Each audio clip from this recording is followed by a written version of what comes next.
Mafia হাজার হাজার কোটি টাকা দুর্নীতি করে বিদেশে পালিয়েছে। আমরা এর প্রতিবাদে আমাদের আমাদের হাজার হাজার ভাইদেরকে হারিয়েছি। আমাদের নিরাপরাধ বিএনপির বিভিন্ন জায়গায় ভাই বোনদেরকে আচমকা তারা এসে হত্যা করছে। এখনো এই সরকার এখন পর্যন্ত এই গুপ্ত হত্যা বন্ধ করতে পারে নাই। একটি রাষ্ট্রের মূল অর্গান হচ্ছে গণতন্ত্র, আর এই গণতন্ত্রের একমাত্র পন্থা হচ্ছে নির্বাচন। নির্বাচন যতদিন পর্যন্ত না হবে ততদিন পর্যন্ত বাংলাদেশের গণতন্ত্রের সূর্য কখনো উদিত হবে না, এটা আমরা সকলেই জানি। এই সরকার কেন বিলম্বিত করছে নির্বাচনকে আমরা আসলে বুঝতে পারছি না। আমরা বাঙালি জাতি, আমরা যারা 5ই আগস্টে হাজার হাজার ভাই বোনদেরকে হারিয়েছি, আমরা যারা এই 17 বছরে আমাদের বিএনপি সহ অন্য সংগঠনের অঙ্গ সংগঠনে আমরা অজস্র ভাইদেরকে হারিয়েছি, গুমের শিকার হয়েছে, খুনের শিকার হয়েছে, লক্ষ লক্ষ মামলা দিয়ে আমাদেরকে রুদ্ধ করা হয়েছে, আমাদের বাক স্বাধীনতাকে হরণ করা হয়েছে। সব দিক থেকে আমাদের বাংলাদেশের মানুষকে নিষ্পেষিত করেছে ওই মাফিয়া হাসিনা।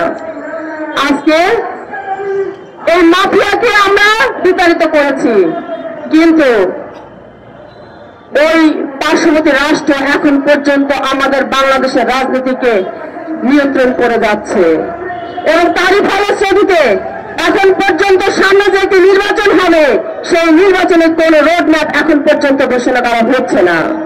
আমি এই সরকারকে শুধু বলতে চাই, আমরা 17 বছর যুদ্ধ করেছিলাম বাংলাদেশের গণতন্ত্রকে প্রতিষ্ঠা করবার জন্য।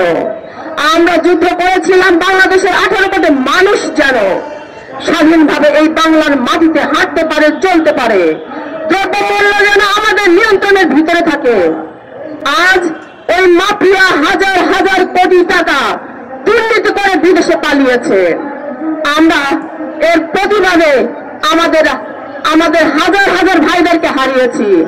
আজকে এখানে যারা উপস্থিত আছেন প্রত্যেকেই মামলার আসামি, শুধু একটা দুইটা না, 200, 300, 400 মামলার আসামি।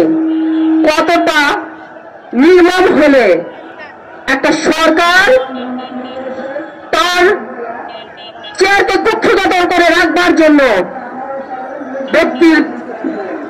কোন না কোন ব্যক্তির, হাজার হাজার ব্যক্তির নামে লক্ষ লক্ষ মামলা দিয়ে তাদেরকে কণ্ঠকে রোধ করার চেষ্টা করা হয়।